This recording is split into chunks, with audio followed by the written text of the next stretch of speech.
कक्षा 11 ऊष्मागतिकी थर्मोडायनेमिक पाठ का हम आज अध्ययन करेंगे कि ऊष्मागतिकी क्या है। उसके पहले ऊष्मागतिकी में जो छोटे छोटे पार्ट हैं उसका पहले हम अध्ययन करेंगे कि निकाय क्या है, परिवेश क्या है, परिसीमा क्या है, निकाय के प्रकार कितने होते हैं और उनके गुण का हम अध्ययन करेंगे। सबसे पहले हम जानेंगे कि निकाय या तंत्र या अंग्रेजी में कहते हैं सिस्टम क्या है, या निकाय किसे कहते हैं, या तंत्र किसे कहते हैं, या सिस्टम किसे कहते हैं। तो इसके पहले जानने के लिए एक छोटा सा फिगर यहाँ हम बना रहे हैं।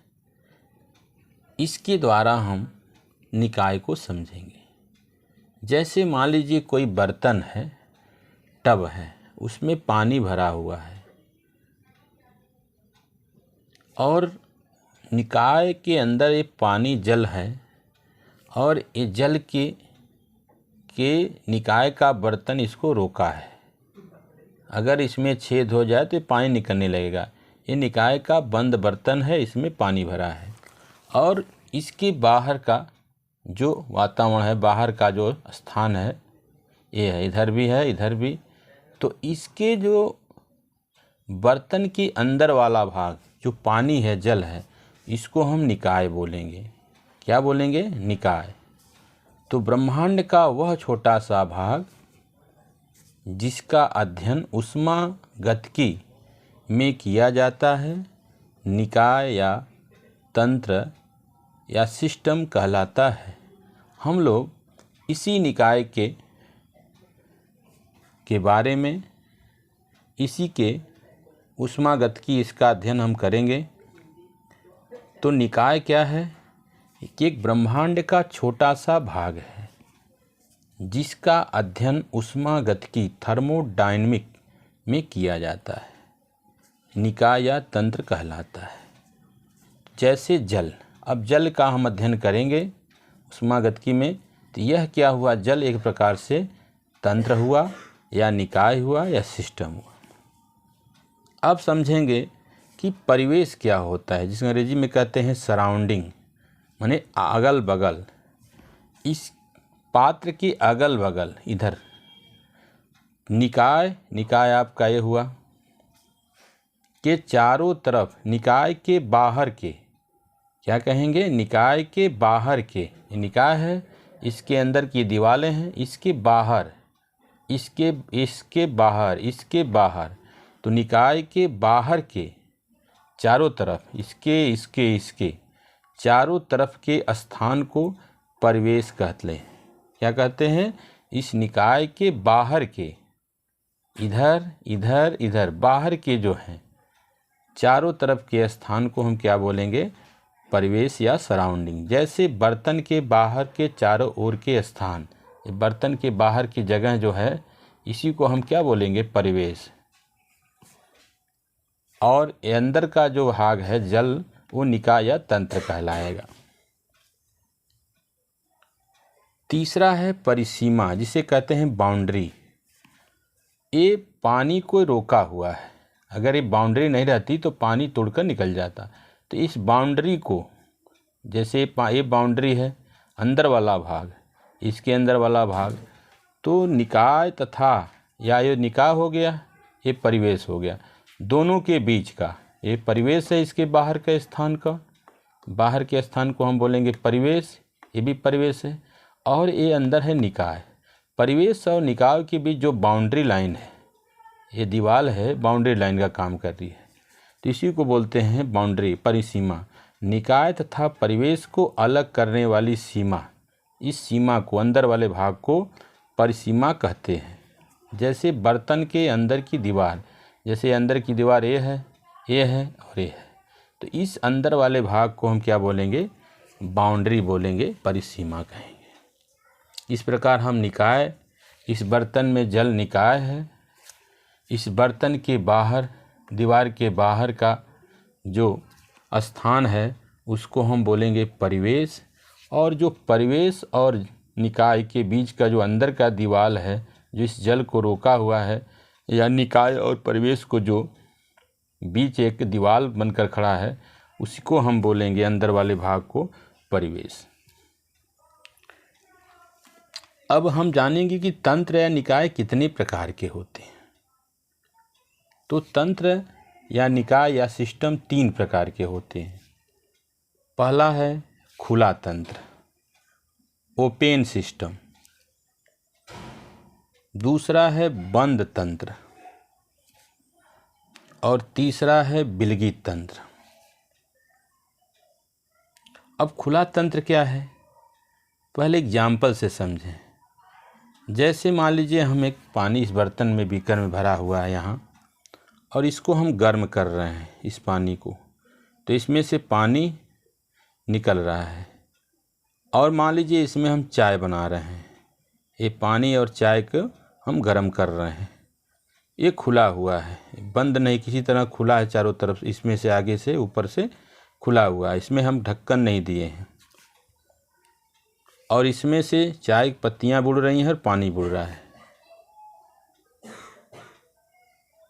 मतलब चाय भी निकल रही है जिसमें उष्मा भी बाहर आ रही है और पदार्थ भी बाहर आ रहा है, दोनों। चाय भी आ रही है बाहर और उष्मा भी बाहर आ रही है, जिसमें दोनों हों। ऐसे तंत्र को हम बोलेंगे खुला तंत्र या ओपन सिस्टम। खुला तंत्र वह तंत्र है जिसमें से उष्मा तथा पदार्थ, द्रव्यमान, दोनों बाहर निकलते हैं। ऐसे तंत्र को हम बोलेंगे खुला तंत्र। जैसे फिगर नंबर ऊपर वाला है, ये खुला हुआ है, इसमें हम चाय गरम कर रहे हैं, इसमें से चाय भी बाहर आ रही है, कुछ द्रव्यमान उसका बाहर आ रहा है और उष्मा भी बाहर निकल रही है। तो ऐसे तंत्र को हम खुला तंत्र या ओपन सिस्टम कहेंगे। जैसे उष्मा और चाय का बाहर निकलना। सेकेंड नंबर है बंद तंत्र, जिसे अंग्रेजी में कहेंगे क्लोज सिस्टम। बंद तंत्र क्या है? वह तंत्र है जिसमें से केवल उष्मा निकलती हो। जैसे मान लीजिए इसी बर्तन में हम एक ढक्कन लगा दें जिसमें हम चाय गर्म कर रहे हैं, बना रहे हैं। अगर इसी बर्तन पर हम एक ढक्कन रख दें तो ढक्कन रखने से क्या होगा? उष्मा तो धीरे बाहर निकलेगी, उष्मा क्या होगी? बाहर निकलेगी, कुछ भाग उष्मा का निकलेगा, लेकिन उसमें द्रव्यमान जो होगा, उसमें पदार्थ का द्रव्यमान होगा या द्रव्य का, वो नहीं निकलेगा। तो ऐसे सिस्टम को हम बंद तंत्र कहते हैं। बंद तंत्र वह तंत्र है जिसमें से केवल उष्मा निकलती हो, ऐसे तंत्र को केवल हम क्लोज सिस्टम कहते हैं। जैसे फिगर नंबर दूसरा है, इस पर हमने ढक्कन लगा दिया तो गर्म चाय में बर्तन में से कुछ उष्मा बाहर निकलेगी, लेकिन उसका द्रव्यमान नहीं निकलेगा। तो ऐसे तंत्र को हम बोलेंगे बंद तंत्र या क्लोज्ड सिस्टम। तीसरा नंबर है विलगित तंत्र।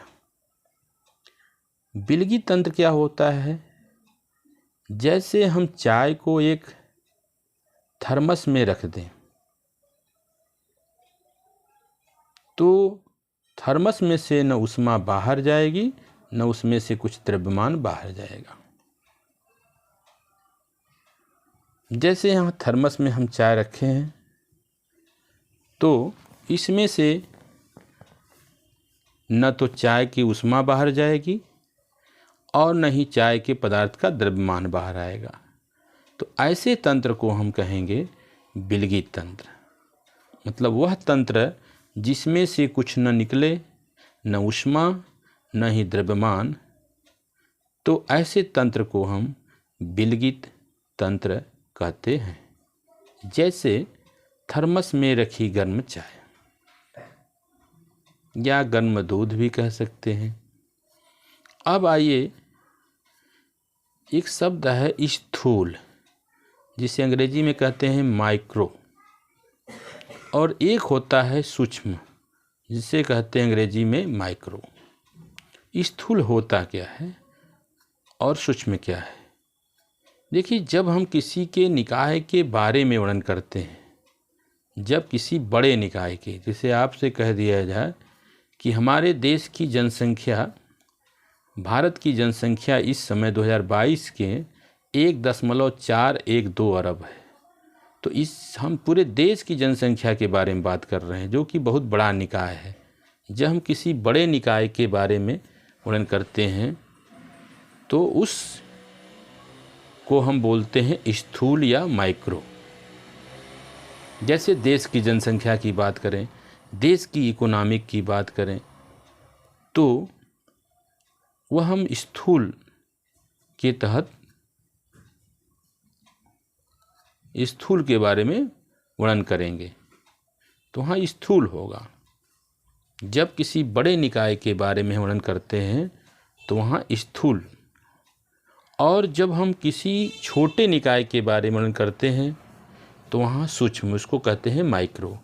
जैसे हम कहें कि हमारे गांव की जनसंख्या 1000 है या 1500 है, जो भी है, तो इसके बारे में जब वर्णन करते हैं तो वहाँ सूक्ष्म, और जब हम देश की बड़े निकाय के बारे में वर्णन करते हैं या चर्चा करते हैं तो वहाँ स्थूल होता है, माइक्रो। अब हम स्थूल के बारे में जानेंगे कि निकाय के स्थूल गुण क्या क्या हैं। जो स्थूल गुण होते हैं निकाय के, 2 प्रकार के होते हैं। पहला है विशिष्ट गुण, इंटेंसिव प्रॉपर्टीज, और दूसरा होता है विस्तृत गुण, जिसे कहते हैं एक्सटेंसिव प्रॉपर्टी। एक होता है विशिष्ट गुण। स्थूल के जो गुण होते हैं, निकाय के स्थूल गुण 2 प्रकार के होते हैं। पहला है विशिष्ट गुण, इंटेंसिव प्रॉपर्टीज, और दूसरा है विस्तृत, एक्सटेंसिव प्रॉपर्टी। विशिष्ट गुण किसे कहते हैं? निकाय का वह गुण जो पदार्थ की मात्रा पर, क्वांटिटी पर, पदार्थ की क्वांटिटी पर, क्वांटिटी ऑफ सब्सटेंस, पदार्थ की मात्रा पर निर्भर करती है, उसे विशिष्ट गुण कहते हैं। अर्थात वह गुण हो जो पदार्थ की मात्रा पर निर्भर करे, तब उसे कहेंगे विशिष्ट गुण। पदार्थ की मात्रा से संबंधित है कि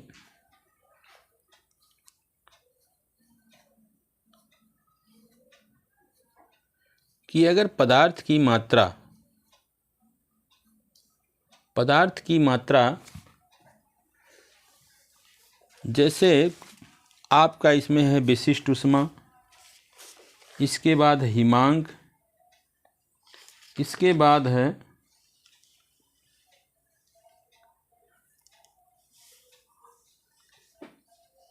क्वथनांक, इसके बाद है दाब। विशिष्ट गुण के बारे में पढ़ रहे थे कि स्थूल गुण 2 प्रकार के होते हैं। एक विशिष्ट गुण, इंटेंसिव प्रॉपर्टीज, और दूसरा एक्सटेंसिव प्रॉपर्टी। जो विशिष्ट गुण होता है, निकाय का वह गुण जो पदार्थ की मात्रा पर निर्भर नहीं करता है। अर्थात आप पदार्थ की मात्रा चाहे 100 ml ले रहे हैं, चाहे 1 लीटर ले रहे हैं, चाहे 2 लीटर ले रहे हैं, चाहे 5 लीटर ले रहे हैं, जो उस पदार्थ की मात्रा पर कोई उसका प्रभाव नहीं पड़ता है। जैसे ऐसे समझें कि 1 लीटर पानी हम ले रहे हैं और दूसरा व्यक्ति 2 लीटर पानी लिया है और तीसरा व्यक्ति 3 लीटर पानी लिया है, और आपसे हम पूछें कि जो पहला व्यक्ति 1 लीटर पानी लिया है उस पानी का क्वथनांक कितना होगा, तो आप कहेंगे सर पानी का क्वथनांक तो 100 डिग्री होता है डिग्री। दूसरे व्यक्ति 2 लीटर लिया है, अगर उस व्यक्ति से पूछें कि आपके पानी का क्वथनांक कितना है, वह भी व्यक्ति वही बताएगा कि मेरे भी पानी का क्वथनांक 100 डिग्री है। तीसरा व्यक्ति 3 लीटर पानी लिया है, तो तीसरे व्यक्ति से पूछा जाए कि आपके पानी का क्वथनांक कितना होगा, तो वो भी बताएगा कि 100 डिग्री। अर्थात मात्रा पर निर्भर न करे। तो ऐसे गुण को विशिष्ट गुण कहते हैं, इंटेंसिव प्रॉपर्टीज कहते हैं। तो निकाय का वह गुण जो पदार्थ की मात्रा पर निर्भर नहीं करती है उसे विशिष्ट गुण कहते हैं। जैसे विशिष्ट ऊष्मा, स्पेशल हीट, श्यानता, विस्कोसिटी, पृष्ठ तनाव, सरफेस टेंशन, हिमांक, फ्रीजिंग पॉइंट, क्वथनांक, बॉइलिंग पॉइंट, दाब, प्रेशर, सांद्रता, कंसंट्रेशन, घनत्व, डेंसिटी इत्यादि। सेकेंड नंबर है स्थूल गुण। दूसरा स्थूल गुण विस्तृत गुण। विस्तृत गुण वह गुण होता है जो पदार्थ की मात्रा पर डिपेंड करे, पदार्थ की मात्रा पर निर्भर करे। पदार्थ की मात्रा घटे और बढ़ने पर उसके गुण में परिवर्तन हो जाए, तो ऐसे गुण को कहते हैं विस्तृत गुण। तो निकाय का वह गुण जो पदार्थ की मात्रा, क्वांटिटी पर निर्भर करती है उसे हम विस्तृत गुण या एक्सटेंसिव प्रॉपर्टीज कहते हैं। जैसे एग्जाम्पल में ऊष्माधारिता, पदार्थ की मात्रा, मोलों की संख्या, एंथैल्पी, एंट्रोपी, द्रव्यमान, मास, आयतन, वॉल्यूम, आंतरिक ऊर्जा, इंटरनल एनर्जी, यह सब स्थूल के विस्तृत गुण हैं जो पदार्थ की मात्रा पर निर्भर करे। और जो पदार्थ की मात्रा पर निर्भर न करे, उसका कोई रोल न हो, तो उसको विशिष्ट गुण, और जिसका पदार्थ की मात्रा पर निर्भर हो, निर्भरता हो, कि जैसे हम पदार्थ की मात्रा लें तो उसके जो गुण हैं वह परिवर्तित हो जाएं, तो ऐसे गुण को हम विस्तृत गुण कहेंगे। इस प्रकार हम ऊष्मागतिकी आगे और अध्ययन करेंगे। समतापी प्रक्रम, जिसे अंग्रेजी में कहते हैं आइसोथर्मल प्रोसेस। आइसोथर्मल प्रोसेस क्या है, किसे कहते हैं, और उसमें क्या नियत रहता है। देखिए, समतापी, सम माने बराबर, तापी माने ताप, प्रक्रम माने पूरा सिस्टम, प्रोसेस जो पूरी प्रक्रिया में, प्रोसेस में ताप समान रहे, ऐसा प्रक्रम जिसमें पूरे प्रक्रम के दौरान, माने पूरे प्रोसेस के दौरान, प्रारंभिक अवस्था से लेके अंतिम अवस्था तक ताप कांस्टेंट रहे, नियत रहे, तो उसे समतापी प्रक्रम कहते हैं।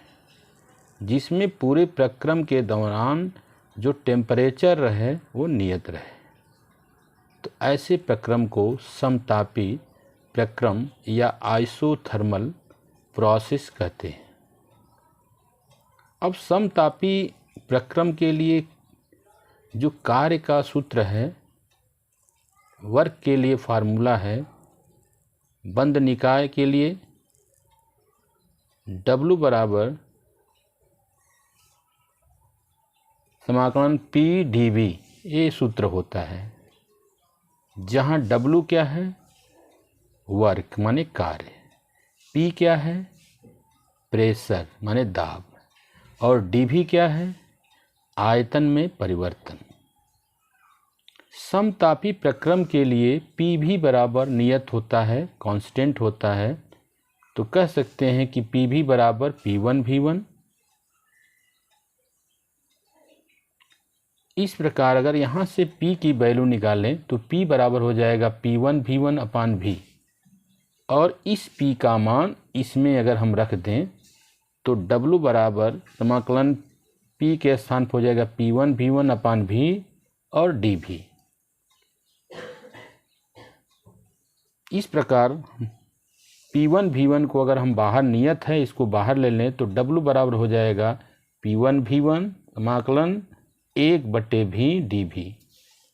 अगर मान लीजिए जो प्रारंभिक आयतन प्रक्रम का अगर V1 हो और बाद में आयतन V2 हो तो W बराबर हो जाएगा P1 V1 1/V का समाकलन होगा log V और A हो जाएगा V1 V2 इधर।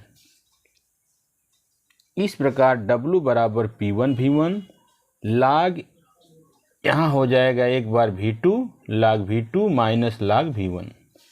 हम जानते हैं कि log A माइनस B बराबर होता है log A/B। तो इसको लिखेंगे W बराबर P1 V1 log V2 minus V1 को लिखेंगे log V2/V1। जिस प्रकार log A माइनस B बराबर होता है log A अपान B, तो हो जाएगा log V1 V2 ऊपर V1 नीचे। ये पहला सूत्र हो जाएगा समतापी प्रक्रम के लिए कार्य के लिए। हम जानते हैं कि PV बराबर nRT आदर्श गैस समीकरण से, तो P1 W बराबर हो जाएगा nRT1 log V2 अपान V1। इस प्रकार W क्या है? कार्य वर्क। N क्या है? नंबर ऑफ मोल, मोलों की संख्या। R क्या है? गैस कांस्टेंट, गैस स्थिरांक, जिसका मान होता है 8.314 जूल पर मोल केल्विन। और V2 क्या है? अंतिम आयतन। V1 क्या है? प्रारंभिक आयतन। समतापी प्रक्रम के लिए P1 V1 बराबर P2 V2। तो यहाँ से अगर P1/P2 कर दें तो आ जाएगा मान V2 अपान V1। अब इस मान को V2/V1 के स्थान पर हम P1/P2 भी लिख सकते हैं। तो W बराबर nRT1 log P1/P2। अगर मान लीजिए यहाँ P1 V1 P2 V2 बराबर है तो P1 V1 के स्थान पर हम P2 V2 भी लिख सकते हैं। तो एक फार्मूला मिल जाएगा W बराबर P2 V2 log V2/V1। इस प्रकार समतापी प्रक्रम के लिए जो कार्य का सूत्र है वो हमको मिला W बराबर P1 V1 log V2 अपान V1, W बराबर nRT1 log V2 अपान V1, या W बराबर P2 V2 log V2/V1, या W बराबर nRT log V2 के स्थान पर लिख देंगे P1/P2। इस प्रकार यह समतापी प्रक्रम के लिए कार्य का सूत्र हो गया। और समतापी प्रक्रम, समदाबी प्रक्रम जिसे कहते हैं आइसोबारिक प्रोसेस। सम माने बराबर हो, दाब माने दाब। ऐसा प्रक्रम जिसमें पूरे प्रक्रम में दाब जो है नियत रहता से समदाबी प्रक्रम कहते हैं।